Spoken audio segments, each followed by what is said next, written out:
Drip irrigation fail का होतं? तुम्हालाही भरपूर वेळा अनुभव आला असेल की हजारो लाखो रुपये खर्च करून ठिबक सिंचन लावलं, पण ते वर्ष 2 वर्षात खराब होऊन गेलं. तर ते का होतं, शेतकऱ्यांच्या हातून काय चुक्या होतात, अशी एक व्हिडिओ मी बनवली होती. तुम्ही बघितली नसेल तर बघून घ्या. त्याच व्हिडिओच्या कमेंटमध्ये राहुल चौधरी नावाचे एक शेतकरी बंधू आहे, त्यांनी हा प्रश्न विचारला की एअर वॉल कुठे लावायचा ड्रीप इरिगेशनमध्ये.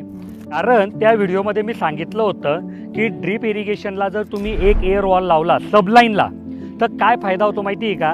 बऱ्याच वेळा काय होतं की जमिनीच्या खालून आपण पाणी उचललं आहे ना, तर लाईट वगैरे गेली की पाणी रिटर्न जाताना तुमच्या पाईपलाईनमध्ये हवेची पोकळी तयार होते आणि तिथे बाहेरची हवा जाण्यासाठी तुमच्या ठिबक सिंचनामध्ये एकच जागा असते, ती म्हणजे तुमच्या ड्रिपरचं छिद्र.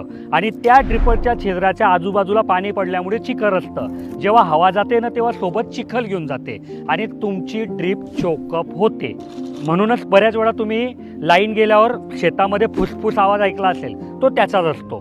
तर अशा ठिकाणी जर समजा तुम्ही सबलाईनवर एअर वॉल लावला आहे डबल ॲक्टिंग, तर त्यावेळेस काय होतं की जशी लाईन गेली, पाणी रिटर्न गेलं तुमच्या विहिरीमध्ये, बोरिंगमध्ये, तर बाहेरची हवा हा एअर वॉल तुमच्या सबलाईनमध्ये टाकून देतो आणि त्याच्यामुळे तुमच्या ड्रिपरच्या छिद्रामधून हवामध्ये ओढली जात नाही आणि तुमची ठिबक चोकअप होण्यापासून बचाव होतो.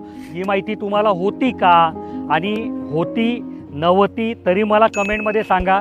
आणि ही महत्त्वाची आहे, त्याच्यामुळे ही व्हिडिओ प्रत्येक शेतकऱ्यांपर्यंत शेअर करा.